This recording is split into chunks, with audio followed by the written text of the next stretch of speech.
आज अपन बात करेंगे फर्टिलाइजेशन के बाद कैसे इम्प्लांटेशन होता है, इम्प्लांटेशन होने के बाद में किस तरीके से जो है बच्चा बनता है। तो उस बच्चे की पूरी कुंडली जो है वो आज अपन पता करेंगे, क्या क्या घटनाएं घटती है, किसमें क्या रोल है, क्या फिजियोलॉजी है, और इसके बारे में अपन जानकारी हासिल करते हैं। फर्टिलाइजेशन का मतलब है सेकेंडरी जो ओसाइट्स हैं वो जो है प्रो न्यूक्लियस है, जिसको अपने टेक्निकल भाषा के अंदर बोला प्रो न्यूक्लियस जो है वो स्पर्म से आके मीट हो गया और स्पर्म से मीट होके फर्टिलाइजेशन कर दिया, और फर्टिलाइजेशन करने के बाद जो है वो जाइगोट बनेगा।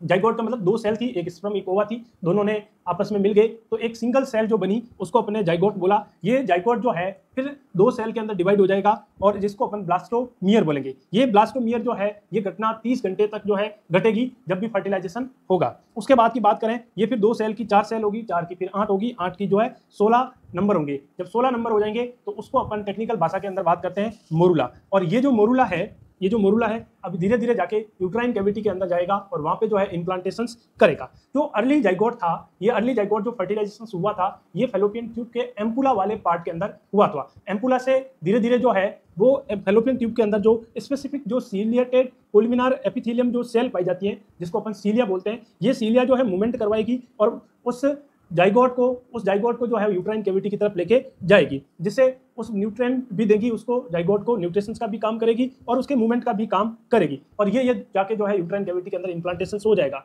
और कई बार ऐसा देखा गया है यूट्राइन कैविटी के अंदर जो है इम्प्लांटेशन सही से ना हो और वहीं पे इम्प्लांटेशन हो जाए, उस अबनॉर्मल प्रेगनेंसी को अपन एक्टोपिक प्रेगनेंसी बोलते हैं।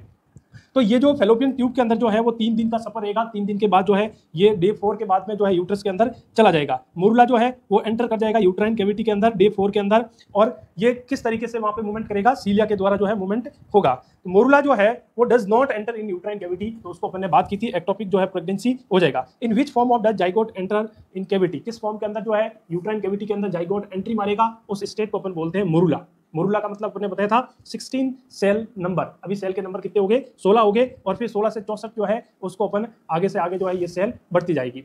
When does morula enter in uterine cavity, जब मोरूला डे 4 के अंदर यूट्राइन कैविटी के अंदर चला जाएगा उस वक्त जो है मेंस्ट्रुएशन साइकिल के कौन सा दिन होगा, तो ये मेंस्ट्रुएशन साइकिल का 18वां दिन होगा, क्योंकि 14वें दिन के पे ओवुलेशन हुआ था और 4 दिन बाद की बात करते हैं, 14 और 4 कितने हो गए 18, तो मेंस्ट्रुएशन साइकिल का उस वक्त जो है 18वां दिन जो है चल रहा होगा। मैं आपको बता देता हूँ यूट्राइन कैविटी, यूट्रस की 3 लेयर होती हैं, अंदर वाली एंडोमेट्रियम होती है, बीच वाली मायोमेट्रियम होती है और बाहर वाली जो है पेरीमेट्रियम होती है। ये जाके इम्प्लांटेशन जो है वो होगा अंदर वाली लेयर जिसको अपन बोलते हैं एंडोमेट्रियम, और एंडोमेट्रियम में जिस फॉर्म के अंदर जाके ये इम्प्लांटेशन होगा उस मोरूला को अपन फिर अब मोरूला नहीं बोलेंगे, इम्प्लांटेशन के बाद जो है उसको बोलेंगे ब्लास्टोसिस्ट। फिर जो है ब्लास्टोसिस्ट के फॉर्म के अंदर हो जाएगा। ये ब्लास्टोसिस्ट कब होगा, ये 5वें दिन पे हो जाएगा, फर्टिलाइजेशन के 5वें दिन हो जाएगा। और जो उस पे जोना पेलिसुडा की जो लेयर थी, अब जो जोना पेलिसुडा जो है वो अब लॉस्ट हो चुकी है।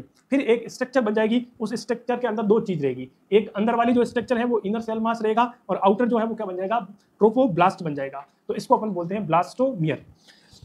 अब ये जाके इम्प्लांटेशन होगा। ये इम्प्लांटेशन कितना होना चाहिए, कितना अंदर तक पेनिट्रेशन करना चाहिए एंडोमेट्रियम तक, ये कौन तय करेगा। उसके अंदर एक सेल पाई जाती है, स्पेसिफिक लेयर पाई जाती है जिसको बोलते हैं नीटा बुक लेयर। तो नीटा बुक लेयर जो है वो लिमिट पेनिट्रेशन को तय करेगी, और लिमिट पेनिट्रेशन को तय करने के बाद उस एंडोमेट्रियम को अपन बोलेंगे अब उसको प्रेग्नेंट एंडोमेट्रियम या डेसिडुआ बोलेंगे, जो आगे जाके क्या कर देगी, ये जब प्रेगनेंसी इसकी कंप्लीट हो जाएगी तब ये एंडोमेट्रियम जो है सेट डाउन हो जाएगी।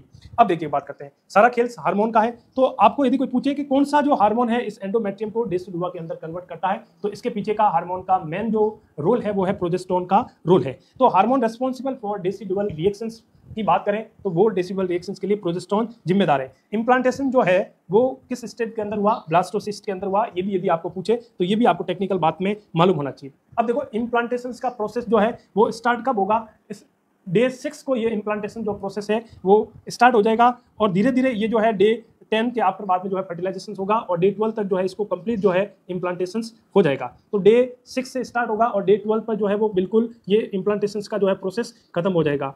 तो इम्प्लांटेशन की जो मोस्ट कॉमन साइट होती है यूट्रस के अंदर जो है अपर पोस्टीरियर पार्ट के अंदर जाके इम्प्लांटेशन होगा। जहाँ पे इम्प्लांटेशन जब होगा तो वहाँ पे थोड़ा सा ब्लीडिंग नजर आएगा, जिसको अपन बोलेंगे हार्टमान साइन। हार्टमान साइन या प्लेसेंटल जो साइन है वो हमें देखने को मिलेगा। तो लेडी उस वक्त कंफ्यूज हो सकती है, क्या मुझे नेक्स्ट जो है मेंस्ट्रुएशन साइकिल आ गया क्या, तो वो नेक्स्ट मेंस्ट्रुएशन साइकिल नहीं है, वो जो है वो इम्प्लांटेशन का कई फीमेल के अंदर जो है वो थोड़ा सा ब्लीड्स जो देखने को मिल सकता है, जिसको अपन प्लेसेंटल इम्प्लांटेशन साइन भी बोलते हैं, और टेक्निकल भाषा के अंदर इसको बोलते हैं हार्टमान साइन। इम्प्लांटेशन जब भी होगा यूट्रस के अंदर है ना, उस वक्त जो है यूट्रस का एक साइड का जो है वो बढ़ेगा, बीच में जाके जो है इम्प्लांटेशन नहीं होगा, सेंट्रिक नहीं होगा। अपन जब भी सोनोग्राफी करेंगे तो वो ई सेंट्रिक जो है वो हमें देखने को मिलेगा, ई सेंट्रिक जो है मिलेगा। और एक तरफ से यूट्रस जो है एक साइड से, एक किनारे साइड से जो है बड़ा लगेगा, जिसको अपन पिस्कार साइन बोलते हैं कि asymmetrical enlargement of the uterus. जो जेस्टेशनल शेक बनाएगा, ये जेस्टेशनल शेक जो है वो अपन सोनोग्राफी में देख सकते हैं। नॉर्मल जो सोनोग्राफी की रिपोर्ट है वो ई सेंट्रिक, इनकी वन साइड जो है वो पिस्कार साइन जो है एसिमेट्रिकल जो है नजर आएगा, और जिसको अपन बोलते हैं ट्रू जेस्टेशनल शेक, जिसको अपन ट्रू जेस्टेशनल शेक बोलेंगे। और सूडो जेस्टेशनल शेक, इनकी जो फॉल्स जो जेस्टेशनल शेक बना है, प्रेगनेंसी जो है आउटसाइड यूट्रस हो गई, एक्टोपिक प्रेगनेंसी हो गई, तो ये सेंट्रिक जो है जेस्टेशनल शेक जो है हमें मिलेगा। इसका मतलब जो प्रेगनेंसी जो है वो गलत जगह पे हो गई, एक्टोपिक प्रेगनेंसी हो गई। तो अब इस जो डेसिडुआ पे, अब इस डेसिडुआ का जो नाम है अपन उसको बोल सकते हैं प्रेग्नेंट एंडोमेट्रियम। ये जो प्रेग्नेंट एंडोमेट्रियम्स है वो भी आगे फर्दर जाके इसकी भी 3 लेयर बनेगी। किस तरीके से इंप्लांटेशन होगा, 3 लेयर बनेगी, जिसको अपन डेसिडुआ बेसिलरिस, डेसिडुआ कैप्सुलरिस और डेसिडुआ पेराइटलिस, या इसको अपन वेरा बोलते हैं। ये 3 लेयर बनेगी। डेसिडुआ जो बेसिलरिस है ये हमारे मायोमेट्रियम और ब्लास्टोसिस्ट को सेपरेट करेगी, इसके बीच की जो जगह है उसको अपन बोलेंगे डेसिडुआ बेसिलिस। बेसिलिस जो है ये मदर की साइड जो है, मदर का जो साइड है उसकी साइड रहेगा बेसिलिस। और कैप्सुलरिस जो है ये पूरी सेपरेट रहेगी blastocyst of uterine cavity, uterine cavity को ब्लास्टोसिस्ट को सेपरेट जो रखने का काम करेगी डेसिडुआ कैप्सुलरिस जो है ये रखेगी। डेसिडुआ पेराइटल्स, या इसको अपन वेरा बोलते हैं, ये आगे जाके रिमेंबर जो है वो एंटायर यूट्राइन जो कैविटी बनाएगी, ये जाके लेयर जो है बनाएगी। तो ये 3 जो लेयर होती है, ये 3 लेयर जाके आगे डेसिडुआ को फॉर्म करेगी। अब आपसे यदि कोई क्वेश्चन पूछ ले कि when do you decidua parietalis and decidua capsularis fuse with each other, ये जो डेसिडुआ कैप्सुलरिस है और पेराइटलिस है ये आपस में जाके फ्यूज कब होगी, ये फ्यूज होगी 14 से लगा के 16 वीक के दौरान। इनकी 4 महीने की जब प्रेगनेंसी होगी तो ये दोनों जाके आपस में फिर जाके मिल जाएगी। अभी जो है वो आपको सेपरेट नजर आ सकती है 14 वीक से पहले। सेकंड जो है क्वेश्चन आपको समझने की जरूरत है, अल्ट्रासाउंड व्हेन डन, जब भी अपन अल्ट्रासाउंड करते हैं फीमेल के, एक प्रेग्नेंट महिला है, उसका जो ऑब्लिट्रेशन, जो fullness of the uterine cavity है, ये हमें कब नजर आएगा, ये भी हमें 14 to 16 वीक आएगा, क्योंकि दोनों जो लेयर है कैप्सुलरिस और पेराइटलिस, ये दोनों लेयर जो है आपस में फ्यूज हो जाएगी। तो ये हमें सोनोग्राफी में देखने को मिलेगा। अब आगे बात करते हैं फर्दर जो डिवाइडेशंस हैं, फर्दर जो डेवलपमेंट्स हैं ब्लास्टोसिस्ट का। ब्लास्टोसिस्ट अभी ने बात की थी, 2 लेयर होती है, एक ट्रोपोब्लास्ट होती है, एक इनर सेल मास होती है। ट्रोपोब्लास्ट जो है वो डे आफ्टर फर्टिलाइजेशन जो है बनने वाली है, फर्टिलाइजेशन के 8वें दिन, 8वें का मतलब 22वें दिन की बात कर रहे हैं, डे 22 की बात कर रहे हैं। ये आगे जाके फर्दर 2 जो है वो लेयर बनाएगी, एक जो है सिंगल लेयर बनाएगी, एक मल्टीपल लेयर बनाएगी। सिंगल लेयर जो है वो साइटोट्रोपोब्लास्ट बनाएगी और मल्टी जो लेयर है वो सिंसियोट्रोपोब्लास्ट बनाएगी। और सिंसियोट्रोपोब्लास्ट को आगे जाके अपन बोलेंगे ये हार्मोन फैक्ट्री है जो प्लेसेंटा के अंदर हार्मोन बनाएगी, चाहे एससीजी हो, एचपीएल हार्मोन हो, ये सिंसियोट्रोपोब्लास्ट बनेगा। और ये सिंसियोट्रोपोब्लास्ट की मल्टी जो लेयर है ट्रोपोब्लास्ट की वो बनाएगी, वो डे 22 के अंदर जो है बनाएगी। और फर्टिलाइजेशन के बाद की बात करें तो वो डे 8 रहेगा। और इनर सेल मास की बात कर रहे हैं, अदर साइड जो है प्लेसेंटा के अंदर जो प्यूरिपोटेंट स्टेम सेल है वो डे 8 के बाद जो है फर्टिलाइजेशन के बनेगा, जिसमें एक्टोडर्म और एंडोडर्म जो है बच्चे का डेवलपमेंट करेगा, और जिसकी वजह से बच्चे का एक्टोडर्म एंडोडर्म जो है वो आगे जाके मैच्योर होगा। इससे कई सारे बॉडी के जो है ऑर्गन बनेंगे। तो ये अपन एक बात करें, इसी चीज को मैं जूम आउट करूँ, एक एक चीज को आपको बताऊं कि इसके अंदर कौन कौन सी जो डे 22 डेज के बाद जो है वो अपन को कैसा यूट्राइन कैविटी के अंदर जो व्यू नजर आएगा, उस व्यू के बारे में देखते हैं। तो उस व्यू के अंदर बात करते हैं, सबसे जो अंदर जो है मायोमेट्रियम तक नहीं जाएगा, मायोमेट्रियम तक नीटा बुक जो लेयर ने उसको ब्लॉक कर रखा है, और जो अंदर इनर सेल मास है और आउटर जो सेल है ट्रोपोब्लास्ट जो है, ये 2 सेल रहेगी, सिंसियोट्रोपोब्लास्ट जो है वो रहेगा। तो नियर जो डेसिडुअल रिएक्शंस है, जो सिंगल लेयर जो बना रही है, ये जाके जो है आगे मदर की साइड जो है वो स्ट्रक्चर बनाएगी, और ये फीटल साइड जिसको अपन बोलेंगे प्लेसेंटो सर्कुलेशंस, प्लेसेंटा और मैटरनल जो साइड का रहेगा वो डेसिडुआ बेसिलरिस जो है बनाएगी। जो एंटायर यूट्राइन कैविटी जो है वो जाके आगे कोरोनिक लिवाई जो है इसका फॉर्मेशंस करेगी। तो कोरोनिक लिवाई जो है इसका फॉर्मेशंस करेगी। इनर सेल जो मास है वो बनाएगी एक्टोडर्म और एंडोडर्म, और ये कब बनेगा, डे 22 उनकी 22 दिन के बाद फर्टिलाइजेशन के बनेगा। और ट्रोपोब्लास्ट जो है वो क्या बनाएगा, आगे जाके कैविटी बनेगी, और उससे एक्टोडर्म एंडोडर्म और मेसोडर्म जो है वो बनेंगे, और एक्टोडर्म एंडोडर्म मेसोडर्म जो है वो अपना अपना काम करेंगे। तो अब देखिएगा, एक आपको सिंपल बात बताऊं, जो यॉक सैक बन रही है ना, जो यॉक सैक बना रहा है, तो यॉक सैक जो है बच्चे के अंदर अर्ली जो है आरबीसी बनाने का काम करेगा, यही बच्चे को आरबीसी फॉर्मेशंस कराएगा। और ये जो आगे जाके फर्दर जो है वो अम्लाइकल कोड को भी बनाएगा और एमनियोटिक कैविटी को भी बनाएगा। तो ये बच्चे की पार्ट के गट के फॉर्मेशंस करने के लिए इसका बहुत बड़ा रोल है। तो ये सब जो है मेसोडर्म है, और जो लास्ट जो बना ये मेसोडर्म है, ये डे 14 14 दिन के बाद में जो है बनने वाली है। और सबसे जो लास्ट लेयर है जो फॉर्मेशन होने वाली है उसको अपन मीजोडर्म बोलेंगे। फर्स्ट जो है एक्टोडर्म होगा, सेकंड जो है एंडोडर्म होगा, थर्ड जो मैच्योर होगा वो होगा मीजोडर्म। मीजोडर्म जो है 14 डेज के जो है मैच्योरेशन होगा। अब देखिएगा, अब मैं इस चीज़ को आपसे चेक कर लूँ आपके नॉलेज कितना है, आपको कितनी चीज़ें पकड़ में आई है, तो एक बार आप अपना सेल्फ टेस्ट कर लीजिएगा।